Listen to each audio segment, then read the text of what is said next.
Hi friends, is Manish और bank Nifty की daily analysis में आप सबका स्वागत है। तो फटाफट से एक छोटा सा रिकैप कर लेते हैं हायर टाइम फ्रेम का और फिर छोटे टाइम फ्रेम पे चल के ये देखते हैं कि कल किस तरीके से कारोबार करना है। देखिए 44,150 के नीचे एक ब्रेकडाउन हुआ था जो मैंने आप लोगों को बताया और एक्सपेक्टेशन थी कि 44,000 सॉरी ये जो लेवल है जहां से ब्रेकडाउन हुआ है इसके ऊपर जाके बाजार क्लोज जरूर करेगा। तो 44,150 से ऊपर बाजार निकल गया है फिलहाल। ठीक है। और अब जो नेक्स्ट लेवल है इंपॉर्टेंट देखने वाला वो क्या है, उसके लिए हम लोग छोटे टाइम फ्रेम पे चलते हैं। लेकिन यहाँ पर क्लियरली दिख रहा है, क्लियरली विजिबल है कि बाइडेक्स मार्केट है अभी फिलहाल सेल ऑन राइज में कन्वर्ट नहीं हुई है। ठीक है। और ये वीकली चार्ट है, वीकली चार्ट पे थोड़ा सा और क्लियर दिख रहा है कि 44,150 की क्या इंपॉर्टेंस थी।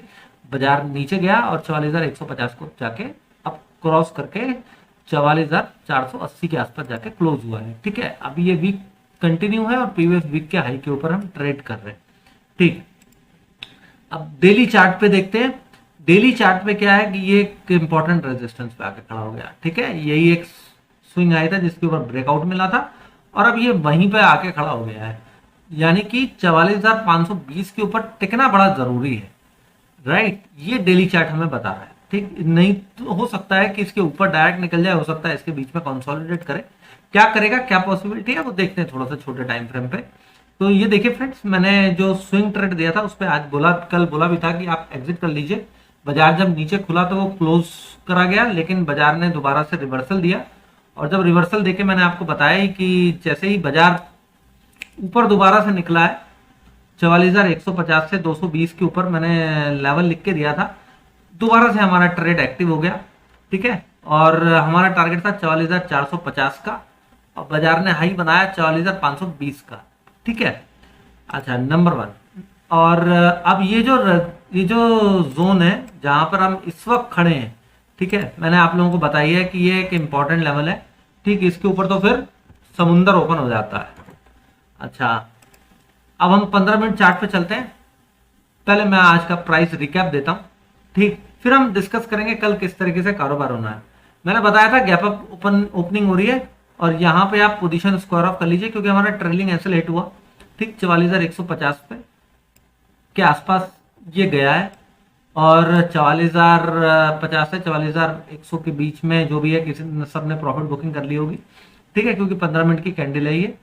और इसके बाद बाजार ने दोबारा से नीचे जब बेस बनाया ना 43,960 के आसपास और कैंडल्स ऊपर की तरफ बनाने शुरू करी, तो इससे कंफर्मेशन मिल गई कि बाजार में स्ट्रेंथ है, वीकनेस नहीं है।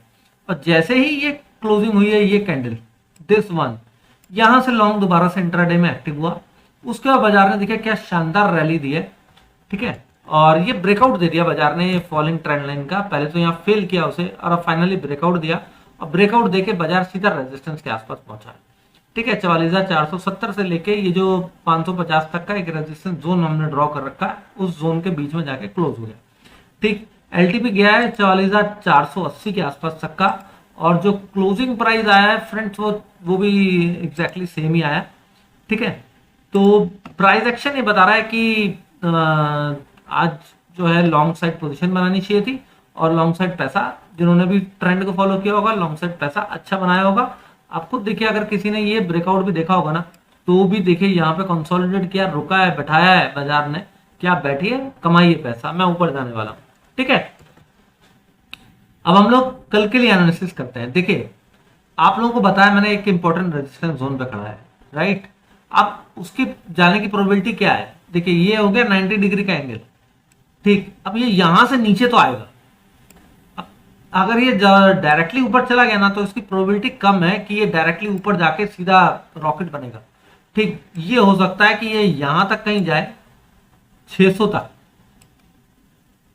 और यहीं कहीं गैप अप खुल जाए। ठीक है। या फिर हो सकता है कि ये इसी जोन में ओपन हो 550 से लेके 470-80 का, यहां कंसोलिडेट करे। तो यहां अगर कंसोलिडेट करता है ना फ्रेंड्स, तो आप छोटा सा इसके ऊपर का स्टॉप लॉस लगा के शॉर्ट कर सकते हैं। या फिर ये डायरेक्टली 600 पे भी अगर खुल जाए ना, ठीक है, तो यहाँ पे प्राइस एक्शन देख लीजिएगा।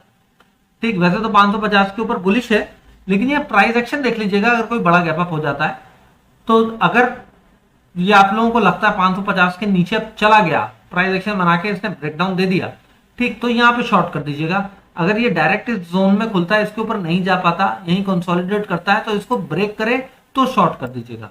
ठीक है, हमारा क्या टारगेट होगा, हमारा सीधा छोटा सा टारगेट होगा, बहुत छोटा सा।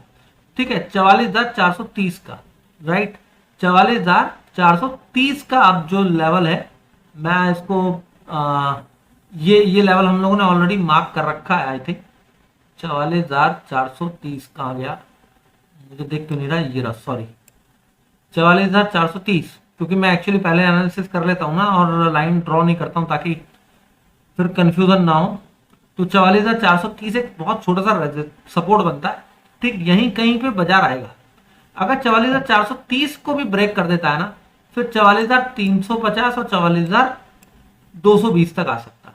अब ये जो 220 का लेवल है, ये बहुत ज्यादा इंपॉर्टेंट है। मैंने टेलीग्राम पे भी लिखा था 220-25 के ऊपर बाजार बुलिश है। तो ज्यादा से ज्यादा अगर कल फॉल हुआ तो 44,220 तक बाजार के आने के चांसेस हैं। अब हम लोग एक चीज और भी देख लेते हैं कि ये तो हो गया, चलिए प्राइस एक्शन, क्या फिबोनाची इस चीज को सपोर्ट करता है, यहां से लेके यहां तक क्या लेवल इंपॉर्टेंट है। तो देखिए 50% आ रहा है 44,230 के आसपास तक का। ठीक है, तो बाजार की प्रोबेबिलिटी कम है गैप अप खुलने की, और हो सकता है कि बाजार यहां से 220-230 आ जाए, राइट। तो वो मेजर सपोर्ट होगा, वहां से हम बाइंग करने की कोशिश करेंगे, और हमारा टारगेट होगा 44,470 का।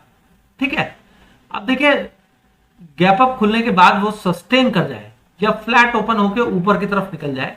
ठीक है, दो सिचुएशन बनती है। अब गैप अप 600 तक हो गया और वहां से थोड़ा सा नीचे आया 550-60 के आसपास, या यहां तक आ गया 520 तक, और यहां पे कहीं बेस बना के ऊपर निकला, या छोटा सा गैप डाउन देके ये जो हमारा जो सपोर्ट है 430, यहां से फिर रिवर्सल दे गया, कुछ भी हो 550 के ऊपर अगर टिक गया तो हमारे दो टारगेट बनेंगे 44,730 और 44,980 का।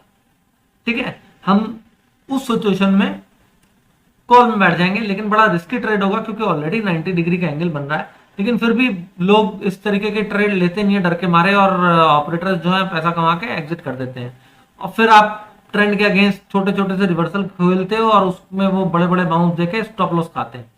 ठीक है, तो आई होप समझ में आया होगा आपको कि गैप अप हमें कैसे ट्रेड करना है, फ्लैट खुल के ऊपर जाएगा कैसे ट्रेड करना है, नीचे जाएगा तो क्या करना है। देखिए कोई बड़ा गैप डाउन हो गया 220 तक, तो हमारे लिए बहुत आसान है हमें माल उठाने में।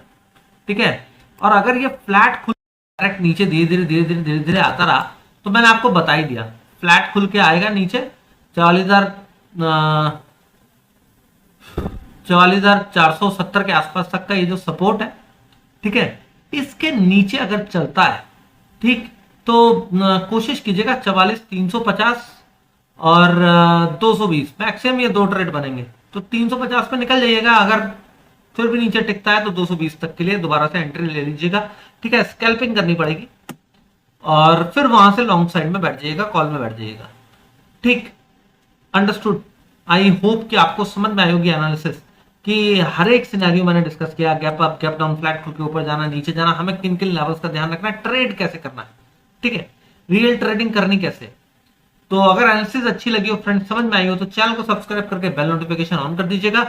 तो आपको वीडियो पे लेफ्ट हैंड साइड में ऊपर की तरफ सब्सक्राइब बटन दिख रहा होगा, मैंने लगा रखा है जिससे लोग भूले ना तो आप सब्सक्राइब करके बेल नोटिफिकेशन को जरूर ऑन कर दीजिएगा फ्रेंड्स। और वीडियो पसंद आई हो तो उसे लाइक जरूर कीजिए, अपने फैमिली फ्रेंड से शेयर जरूर कीजिए। Thank you very much friends.